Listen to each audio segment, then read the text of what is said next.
apresentação. Portanto, queria agradecer ao público a vossa presença, agradecer muito em especial ao Renato Carmo por ter aceitado colaborar connosco no âmbito desta nova unidade curricular. Agradecer também aos outros colegas do Departamento de Economia e Política e ao DINÂMIA'CET e à Escola de Ciências Sociais Humanas, tudo que tem a ver com o aspecto organizativo. Só umas breves palavras de enquadramento. Portanto, esta unidade curricular chamada Debates contemporâneos sobre teoria política e económica nasce no quadro do doutoramento de Economia, do ISCTE, e, na verdade, nós provavelmente, penso que não estou a cometer um erro se disser que o doutoramento em Economia aqui do ISCTE, pelo menos no que é a sua estrutura curricular, se aproxima muito do que são doutoramentos de Economia de outras universidades em Portugal e mesmo no estrangeiro. E, portanto, foi o objetivo do Departamento de Economia e Política, que participa neste doutoramento juntamente com o Departamento de Economia, marcar uma diferenciação e marcar uma diferenciação exatamente através de enfatizar o que é o caráter plural da economia, não é? E o que é o debate contemporâneo das ideias económicas e dos principais desafios atuais das políticas económicas. Portanto, é sobre isso que versa esta nova unidade curricular. Foi também o objetivo com este ciclo de seminários, portanto, nem todas as aulas são aulas abertas, não é? Mas foi o objetivo com este ciclo de seminários criar também aqui alguns temas que fossem suficientemente transversais, que permitissem, no fundo, juntar interesses, perspectivas, olhares de outras áreas do saber e, portanto, abertos à comunidade, mas também a alunos de outros ciclos da licenciatura, do mestrado e do doutoramento. Como vocês já devem ter reparado, a apresentação vai ser em inglês. Estou aqui para vocês, a apresentação vai ser em inglês, porque essa é a regra do doutoramento de Economia. Mas, no entanto, as questões, as perguntas, portanto, o debate, sintam-se livres de falar em português e inglês como vos der mais jeito, como vos for mais confortável. Portanto, welcome to this seminar named Inequalities in Portugal, an overview. The presentation will be in English. However,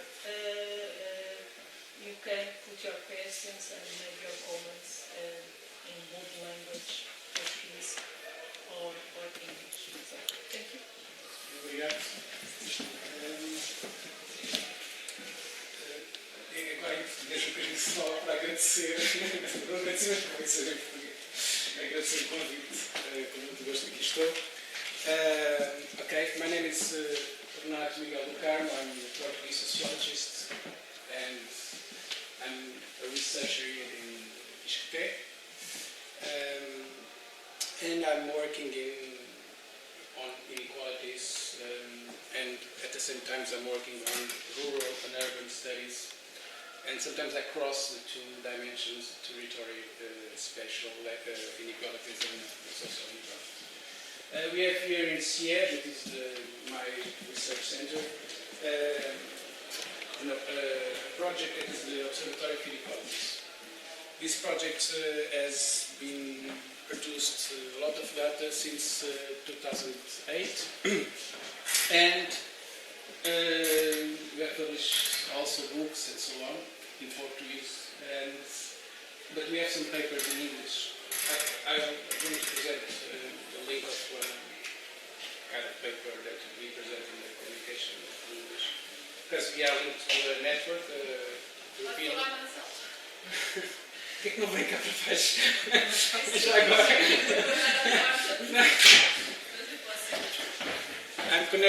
We are connected to a European network,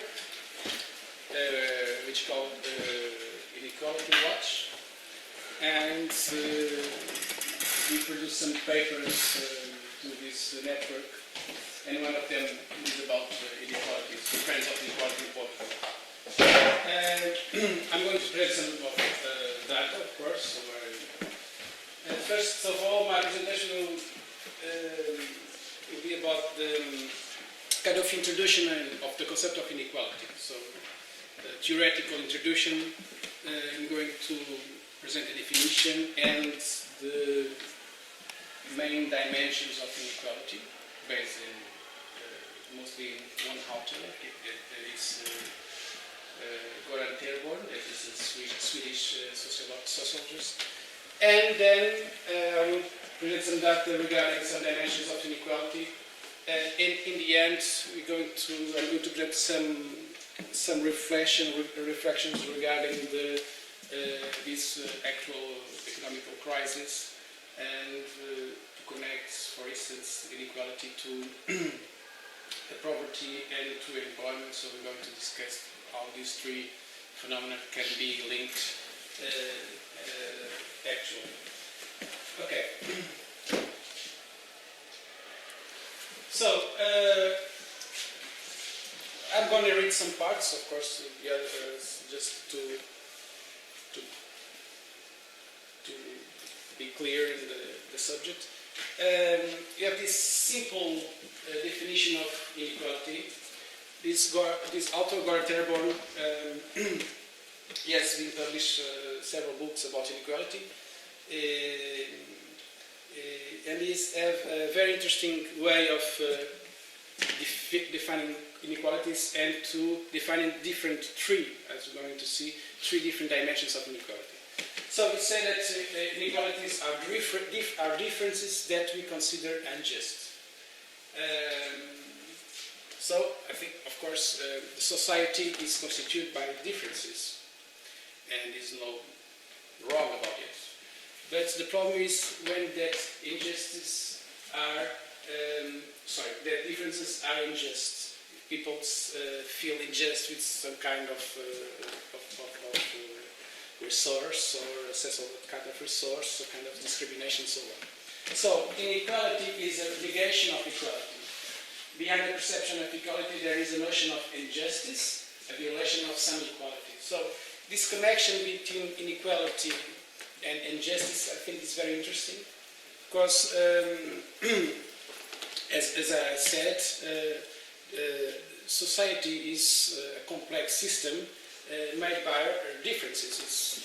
And of course, they are men and women, they are people with different kinds of races and religions and so on, so it's no problem about that. But the problem is when that differences transform themselves in unjust issues, unjust process.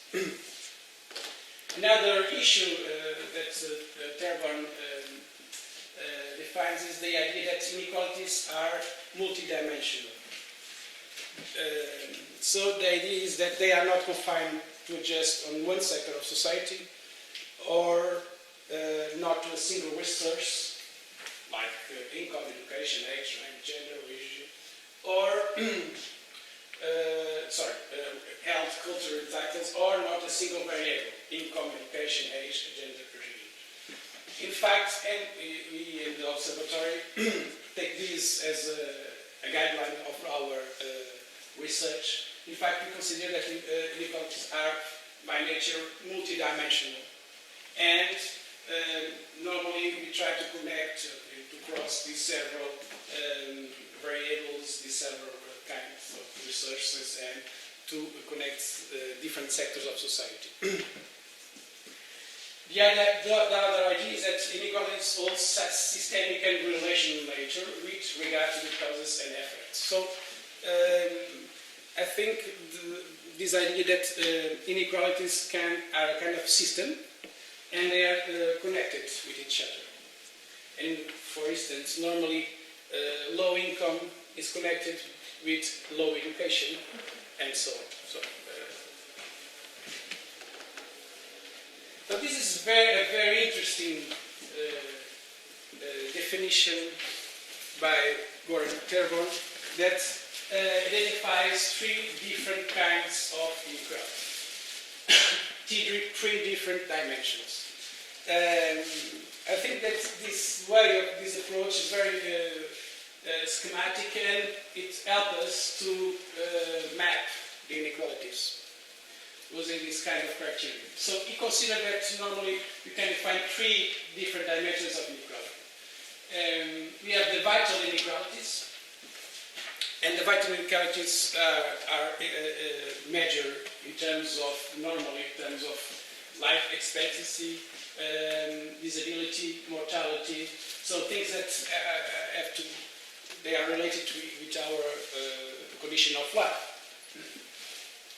And then we have the existential inequality that normally are connected to discrimination issues.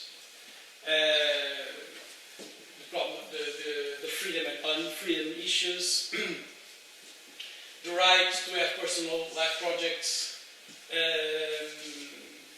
the idea of recognition, and so on. This kind of inequalities that are connected with mainly with discrimination issues. And most of them they are more difficult to measure because most of them they are subjective issues and not objective, like the other one, this one. This is a more well-known dimension of inequality. That's the research inequality. That normally, when you study distribution, income distribution, we are talking about one type of research inequality. But not only income. That's also a fight that we in our observatory continue to make, mainly regarding the economists. That there are other kinds of resources than income. And for instance, in Portugal, the knowledge or education are very important resources, and normally they are connected with the income. Because as we're going to see further, Portugal is a very imbalanced society in terms of education. So we have these three dimensions of inequality. And it's very interesting that we can cross them, and to create complex analysis of this kind of dimensions. Because each dimension has its own kind of indicators, as you can see. For instance, one of the exercises that are well known is this one, which is a very interesting. This is a very interesting picture. Normally I said if I had to explain how the world functions, how the world is, the nature of the world, actually, I will present in 5 minutes. I will present this this picture. This picture, this map, this is it crosses two variables, and we have here two variables that are connected with the two dimensions that I referred previously. We have here the life expectancy, this in years, so 55 years to 80 years and more. And here we have income per person, measuring GDP per capita. In DDPs, I think you are economists and you understand this kind of thing. You are better than me. So we have this figure which crosses two variables, so vital inequalities and resource inequalities. And the projection of all, not all, but the majority of the countries in the world in this kind of plan. So it's very interesting to see that with these two variables we can project all the countries, considering its population density, and as you can see, the world is very unequal in terms between countries and between continents. You can find this map in that project called Gapminder. If you Google it, it's easy to find it. And you can get it, the version is, they make it live. So 20 years, it's very interesting, it's a film. And this is all live, so the evolution in this, in all these countries in 20 years. Sorry, 200 years. 200 years. So it's very interesting when crossing these two different dimensions of inequality. It's easy to see that the majority of countries that have low life expectancy and low levels of income are mainly situated in Africa, and the ones that are high levels of health and of income are those who are located mainly in Europe, in some countries of North America, and of course Japan, some countries of Eastern Asia, like South Korea, Japan, and the others. And we have here the big countries that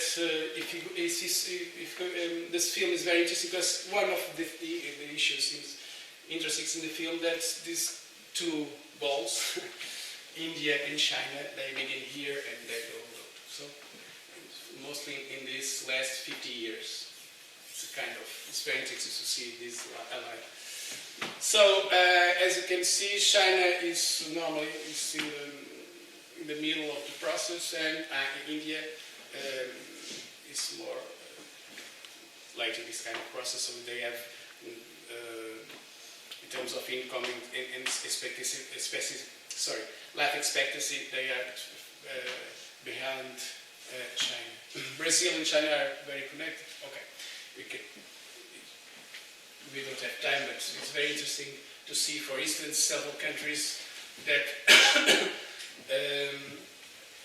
are kind of exception. For instance, we have here South Africa, which is very interesting because in terms of GDP, it's one of the most rich countries in Africa, but in terms of life expectancy, they are in a very bad situation. This is, I think, mainly related with the issue of AIDS and so on. And you have interesting examples like Vietnam, that is the same kind in terms of average, the same average in terms of income, but in health they are much further. So it's very interesting to see this. The other countries that are the exceptions with this kind of trade movement, central movement. You want to comment on this? Can I ask, it's interesting, in Japan, it's more than 80 years. Yeah. Okay. Yeah, it's interesting to see, for instance, in the United States, in terms of income, it's one of it's almost it's one of the most rich countries, but in terms of health, it's not. It's very interesting to see this kind of. For instance, Singapore is better located than the United States. So Portugal is okay. Is there. So we're going to talk a lot about Portugal. In Spain, which has a Gini of 34, and in terms of the ratio between the 10% rich and poor, it's a lot, almost 50. So the 50-10% which richest earn, you measure 15 more times than the poorest, which is a tremendous ratio. And Spain, in terms of S80-20, so the comparison between the 20% richest and poor, are almost 7, which is a lot. So in terms of the most unequal countries, that one. So we see southern countries in Europe, eastern countries, and UK.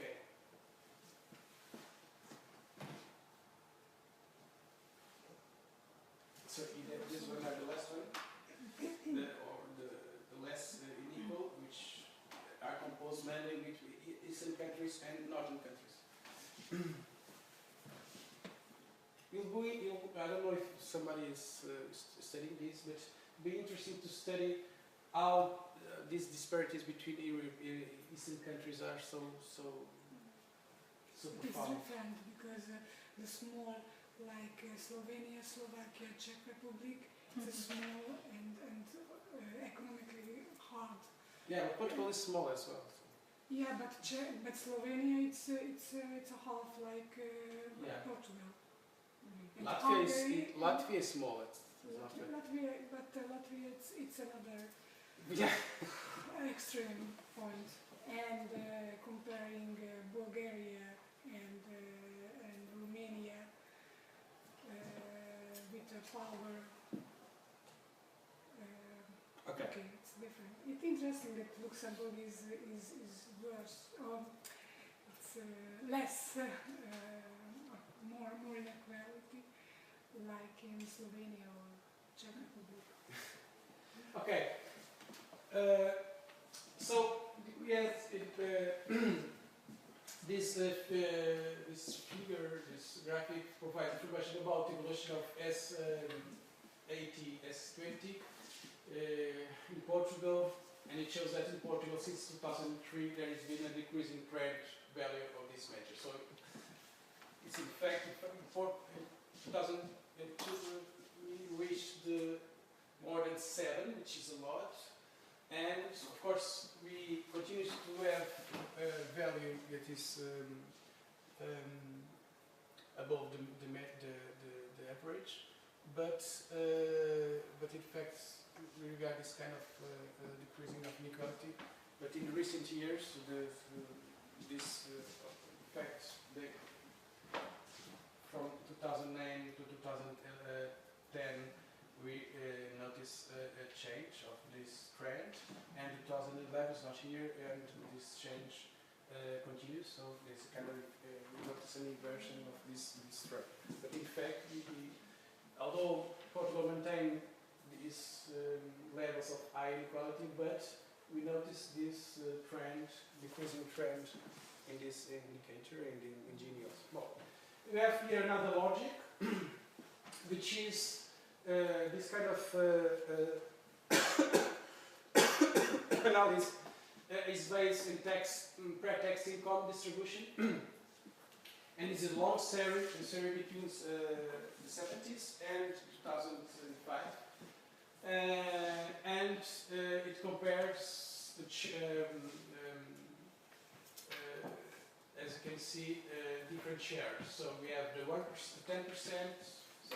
The 10% wishes, the 5%, the 1%, the 0.5% and 0.1%, so the wishes of the wishes. And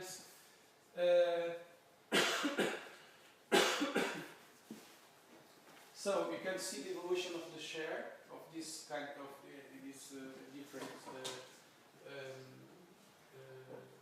groups. It is very interesting to see that it's clear the effect of the revolution in Portugal. So it's an effect.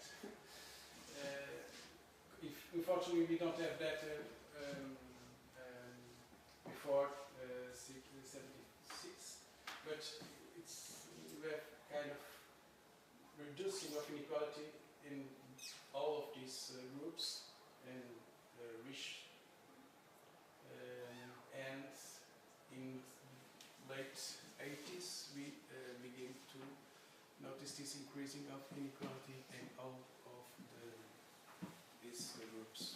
So the concentration of income among the richest quintiles got deeper during this period. Between 76 and 82, the income concentration levels decreased. But since 89, so late 80s, onwards, the share of income processes by the richest subgroups of the population in Portugal increased steadily. So it was a steady increment of inequality.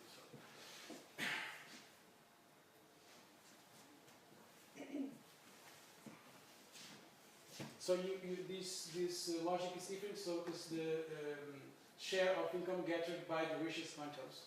You understand it? You understand this? So the share of the 10%. So actually, in 2025, sorry, the share of the 20%, 10% richest are almost 40%, which is a lot.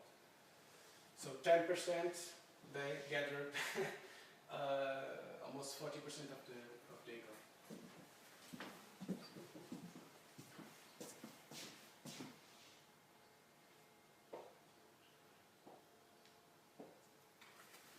You can compare this with the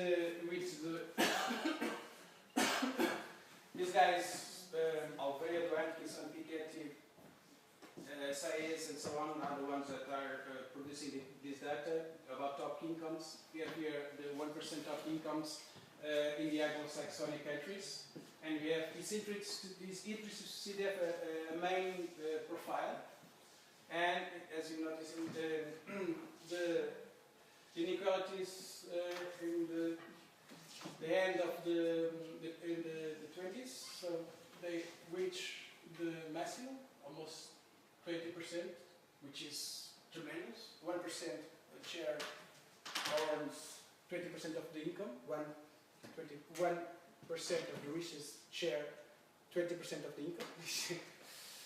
And there are some interesting. I don't know if going to explore this in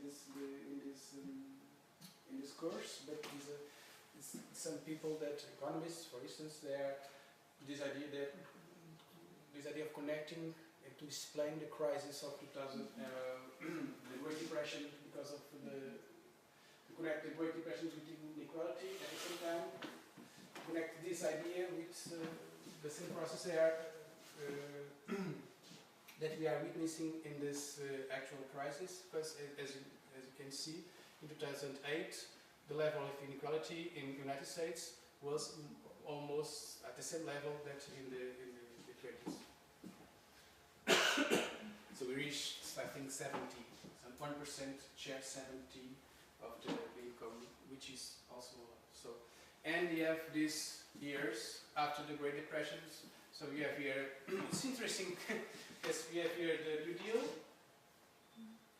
We have the Second World War, and we have the years of the golden years of the Keynesian policies and so on. And here begins neoliberalism. So you can have this kind of approach. Of course, of course, I'm present here a simplistic version of these kind of discussions. But in fact, in the Anglo-Saxon countries, you can have this kind of connections, and in fact, it is not a coincidence, I think. So it's this period of what do you say? Keynesianism. It's in fact produced a decreasing of inequality and a sustainable decreasing of inequality during several decades, and it becomes. It's interesting to see the Reagan years, and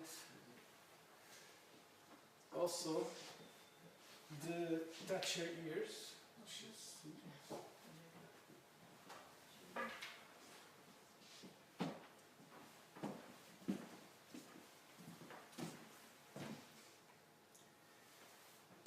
okay. Let's move to wages. So, of course, we are previously we were talking about disposable income, but now we're going to talk about wages and salaries in the private sector, mainly in Portugal.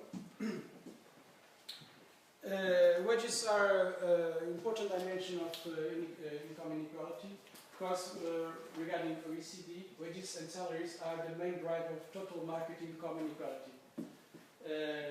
Less calculation of this organization, this income component accounts for 75% of this question in income market. So, wages, they count a lot in terms of inequality.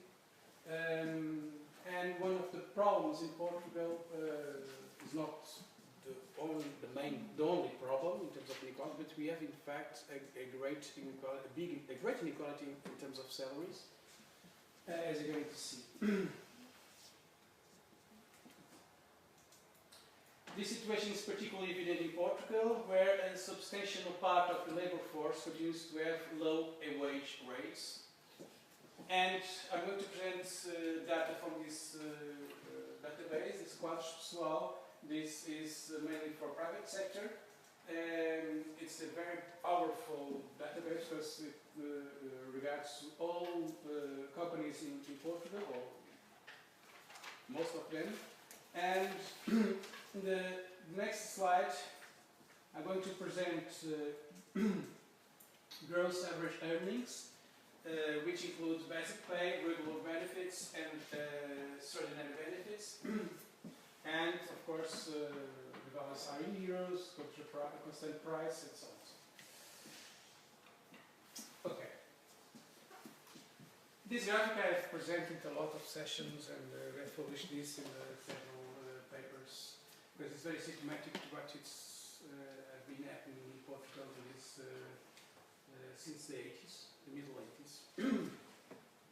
So we have here the same logic. So we have the quintiles. The fifth quintile is the richest one, so people that have higher salaries, and the first quintile with lower salaries or wages. So it's the same logic in terms of comparison between the 10%, the 20% richest and 20% poorest.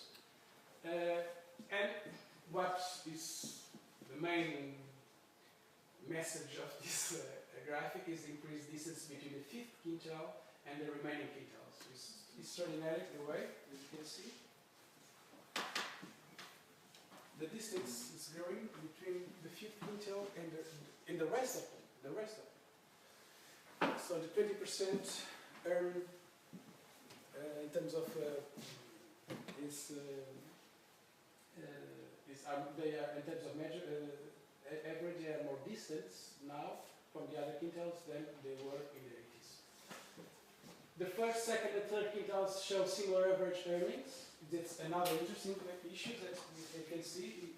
This represents 60% of the labor force, 60%, and the difference between them are very narrow. And we have the fourth quintile, which is, and you can see the values. We are talking about 1,000 euros, but this is gross earnings, not liquid. And you can see the difference, of course, they are above the three ones, but the fourth quintile is not, is more, less distance from these ones than from the fifth quintile. This is a problem in Portugal. Not only in Portugal, but in Portugal is a problem. You have here 80% of the labor market. Also during the socialist government. Yes. And that's an interesting issue that we, for instance, I've been writing about this, that inequality decreased in Portugal because of poverty policies, not because of inequality policies. And because what's happened is because of several programs, like in Portuguese, the Complemento Solidário de Reforma, and so on, for elderly people, that elderly people normally have low income. But these kind of programs, and they contribute to the increase of the disposable income in this kind of population, the poor population.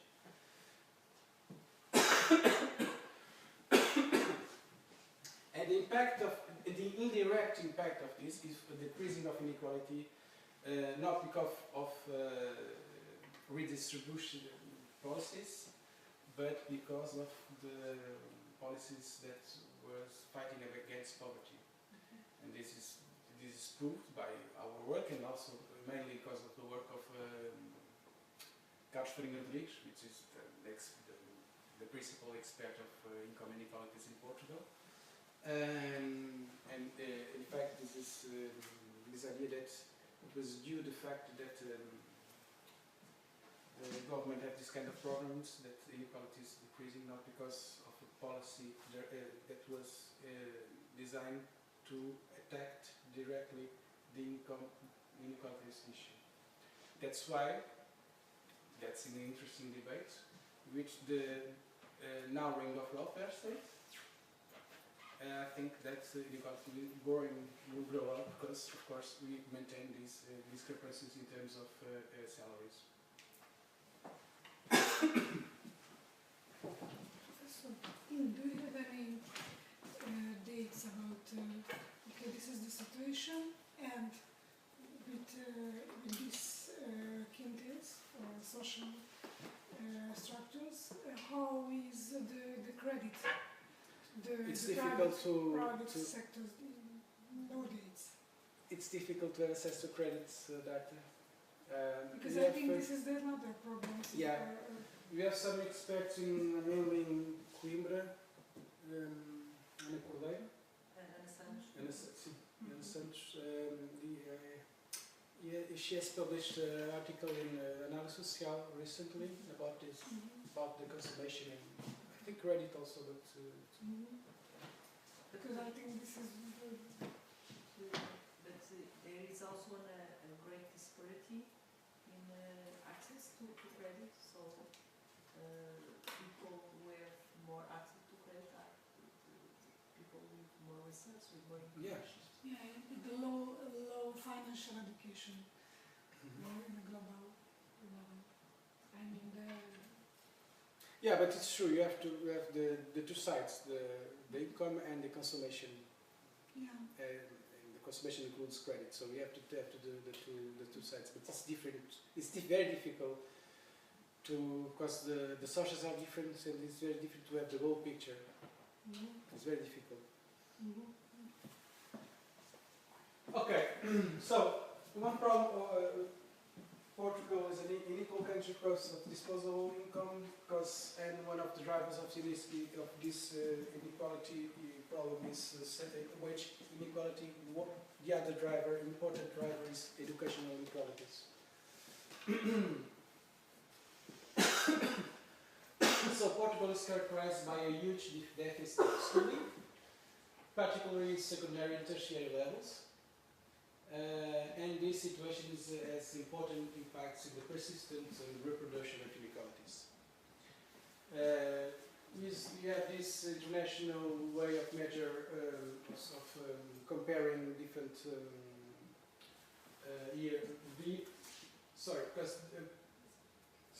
the countries have different systems. So the way of uniformize this and make comparisons is to look at years, schooling years. So we have, we call it as ISCTE 02, it's below 9 years, and so on. And ISCTE 5, 6, upper secondary, education and graduation. Okay?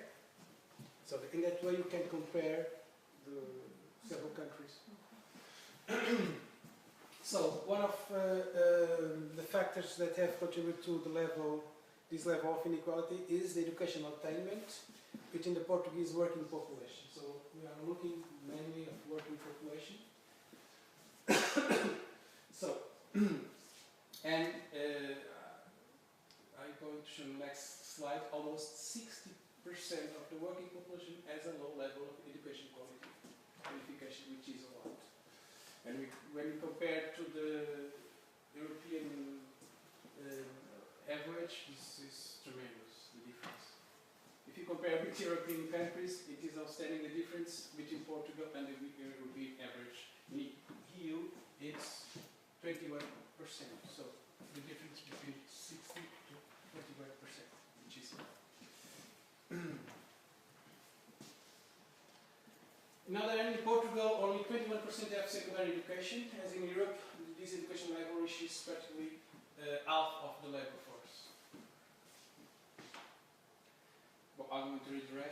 this structural situation has a negative impact on our labor force skills. One of the main consequences of this education deficit is the imbalance of our labor force structure between the large majority of people with low skills and the minority with high levels of education and training. And in some ways, I can relate this deficit with this. Because most of the people that are here are high qualified, have high skills.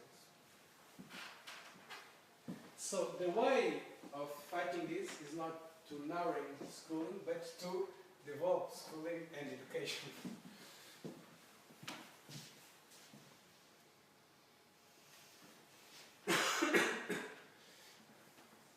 Nonetheless, in fact, we witness evolution in this last decade. When we compare educational attainment between 2003 and 2011, we regard an improvement in the workers' qualification. For instance, in 2003, were above 70%, which is tremendous. But still, it's very different, distant from the European average. So this is the, Portugal. Portugal is here. On the left. I think on the left, on the button. Right there. Yes. So, as you can see, Portugal,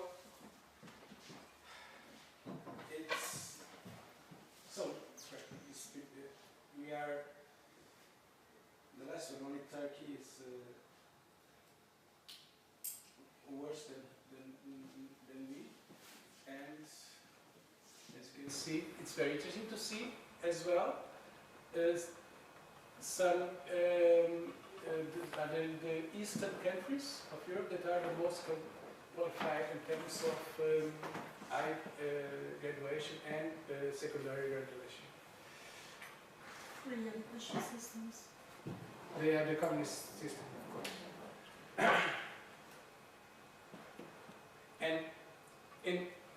But we have several the countries that are more unequal and more equal in this country, which is interesting. Yeah, Lithuania, ex-Russian. Yeah, Lithuania is one of the most unequal.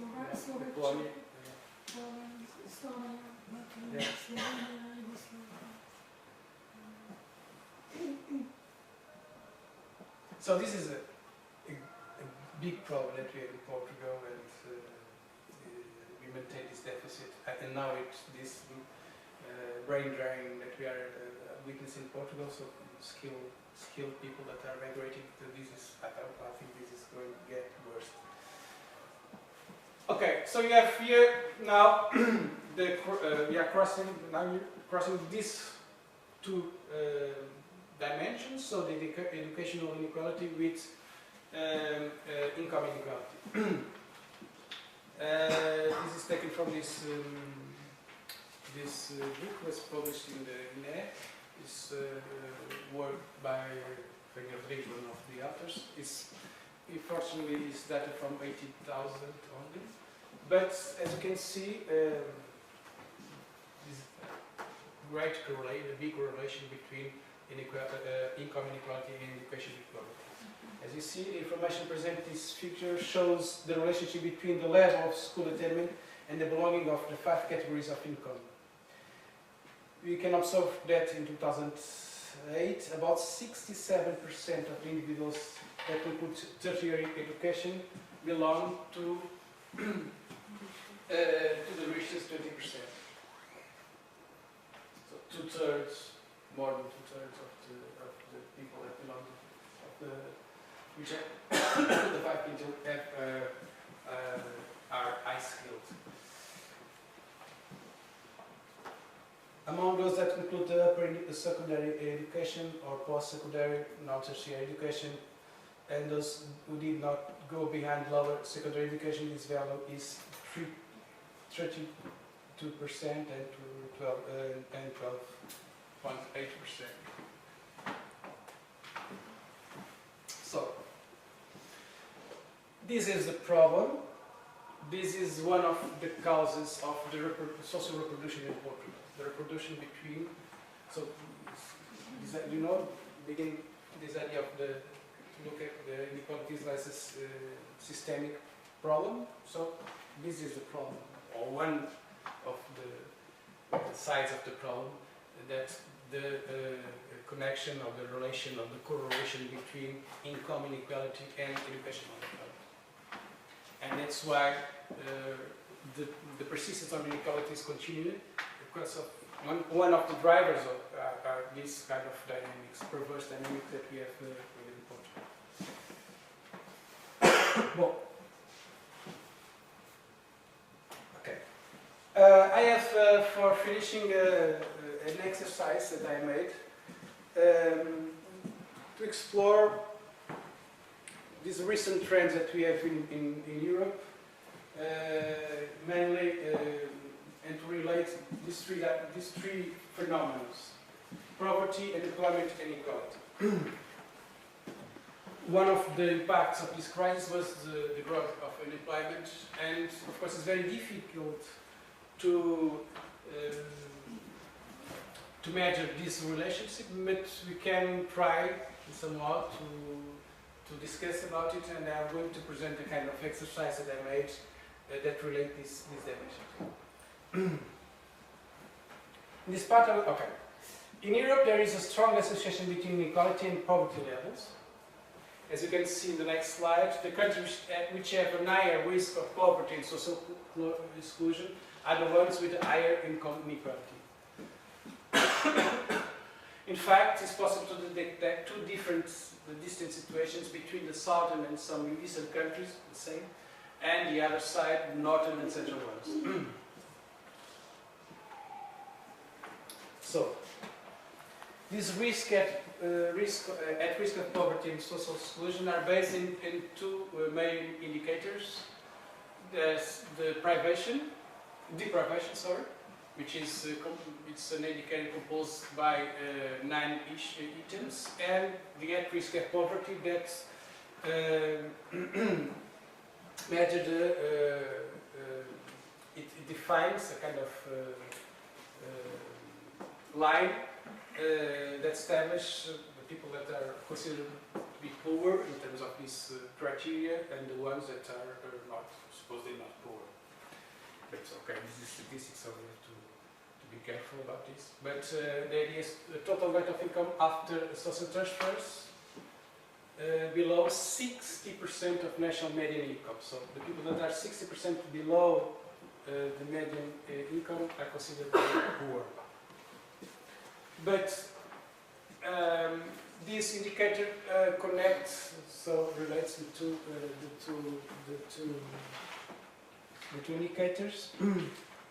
And as you can see, there is in fact a strong correlation between inequality and poverty. So we have here the risk of poverty and social exclusion 2011 and the ISCTE-20 2011. And as you can see, there is a very interesting correlation on almost 0.7, which is high. And how can you read this? First, you can read that Europe nowadays we can find a kind of gap between two Europes, and we have in fact these countries, mainly Sweden, Norway, the same ones, so Iceland, Czech Republic, Austria, Finland, and so on, Germany, France, of course, Denmark, Luxembourg, and the other ones. And the other ones are some recent ones, like Poland, Croatia, and the southern ones, Spain, Portugal, Greece, Italy, and the UK. No, UK? Yeah. So, and in fact, this correlation between poverty and inequality, it exists. And this is traditional. But normally, in the inequality, the unemployment was not be considered a variable that relates inequality. And in fact, if I have here an this kind of this graphic that relates unemployment rate in 2005 and the same income indicator 2005, so before the crisis. And in fact, there's no correlation. And this was the traditional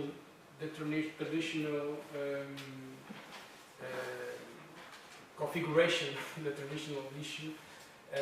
And in fact, normally the studies about inequality did relate with unemployment as so in terms of this systemic approach, unemployment was not a dimension that normally was taken into account to study inequality. Okay, and in fact, this happened because the data didn't appear. In fact, this correlation. But at the same time, look, it's interesting. Just look at Poland. Poland in 2005 was one of the most unequal countries, and the rates of unemployment was very, very high, because we were talking about 2005, between 15 and 20%. But look at what happens in 2011 with the same variables, and in fact witness a change in this profile. Kind of magic, something happened, and strangely we have a correlation between unemployment rate and inequality.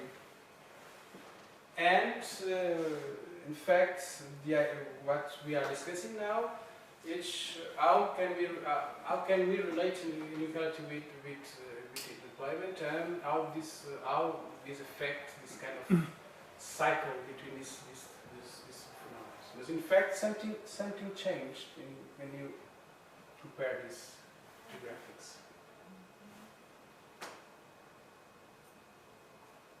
So, with the crisis and the tremendous growing of unemployment in some countries, something is changing regarding this profile. Next slide shows that in 2011 there is a considerable correlation between inequality and unemployment, which affect mainly the southern countries, Spain, Greece, Portugal, and some of the eastern ones like Latvia, Lithuania, and Bulgaria. This is something new in Europe, which needs to be deeply studied and analyzed. But besides this analytical precaution, it is not wrong to say that in several countries unemployment is becoming one of the main inequality drivers. Okay, this phenomenon should alert European policymakers regarding the negative impact of the austerity measures that are being applied in some of these countries. The so-called adjustment programs for countries such as Portugal, Ireland, and Greece are causing not only a general pauperization of their population, as are they contributing for the growing of inequality. In fact, and like in the previous slides, we notice here a gap between two Europes, more than two, but okay, the big picture, two Europes. And you have here now, as I was mentioning the beginning of the session, Spain. And in fact, it's not a coincidence. Spain have an unemployment 25%, so which was growing since the crisis, and now it's one of the most unequal countries. This is a coincidence? I don't think so. So Spain and Greece and Portugal and the Eastern European countries, but interesting. Look at what happened to Poland. I don't know what's happening in Poland. Dictatorship, maybe. There's something is happening in Poland. But in fact, we have here. I think different Europes are here in this slide. So, and it's tremendous what's That you mean Spain and Greece? So the German case is also interesting. This map is really low. Yeah, German now is. It was one of the top of the.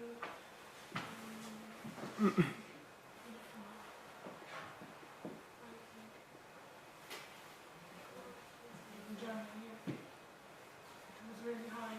Where is Germany? Sorry. Germany. It's between 10 and 15 on the left. It's here. Yeah. Yeah, it's because of unemployment. It's German now. It's one of the unemployment rate in Germany is inexistent. 3 or 4%, I think. This is a German Yeah. spirit, working spirit. It was another. Alright, well, it was in Gini, more or less the same kind of picture, so more or less the same kind of correlations. You want to comment on this? Maybe the immigrant, I don't know, in the case of Poland. I don't know how is. So I think this happening in Poland. The employment is decreasing. I don't know if in terms of migration they are decreasing or not. I don't have this kind of data. But in fact, in terms of unemployment, they are decreasing unemployment tremendous. Like it's a kind of counter cycle. If I'm joking, I said. They are migrating to German. Or German, or just died. Oh, German, okay. And out of the statistic. In the case of Hungary, I know that many statistic data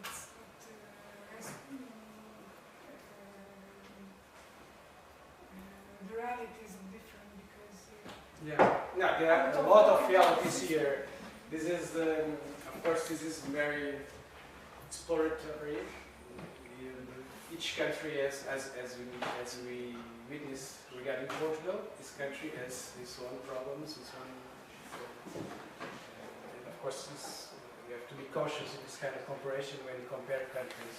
But at the same time, it's interesting to have the big picture to see that there are some regularities.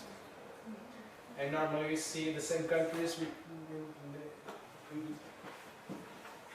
Normally we see the same countries in this area, and normally see the same countries in this area. So it's not so different from the first slide that I show about the study of spirit level. Sorry. More comments, or this is? Maybe one.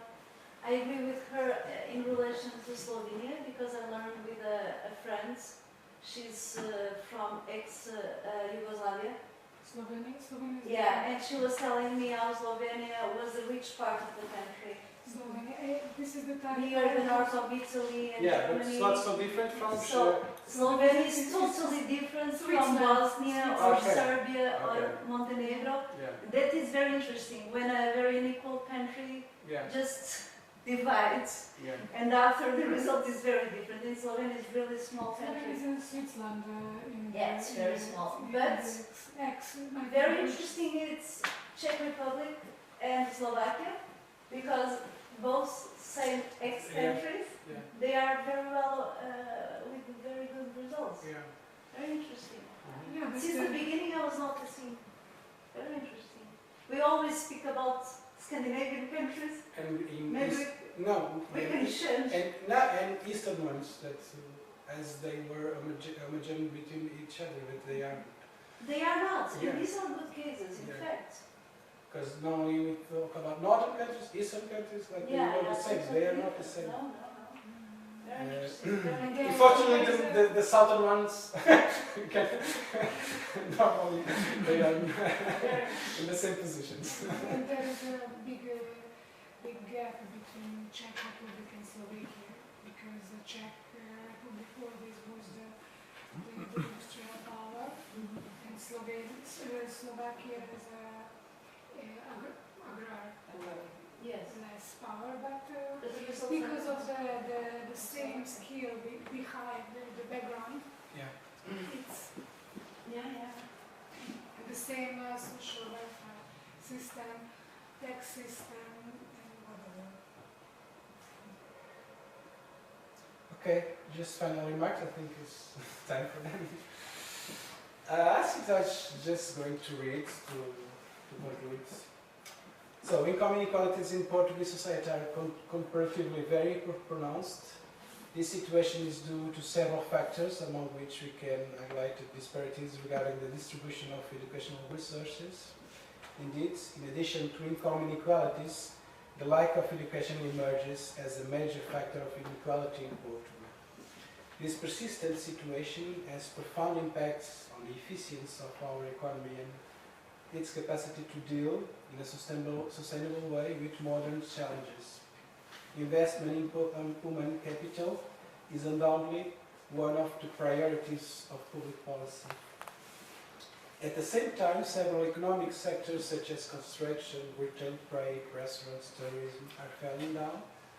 People are reducing their consumption practices and in general the quality of life is getting worse. Because of this, young population, including the most qualified skilled, have no job opportunities.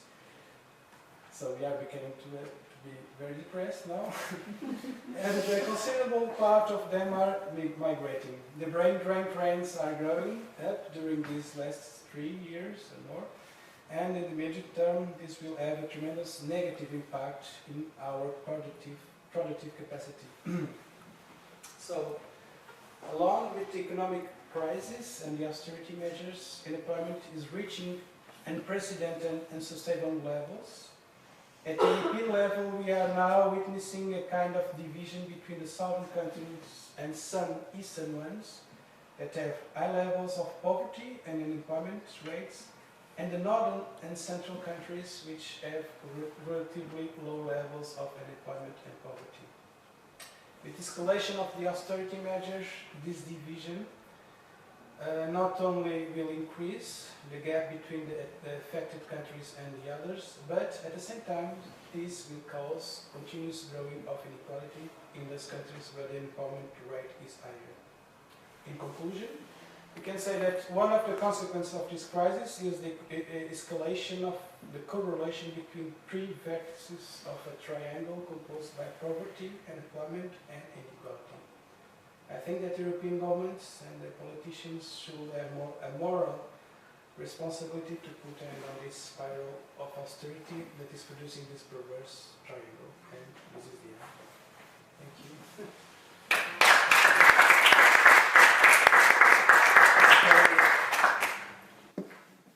Okay, questions?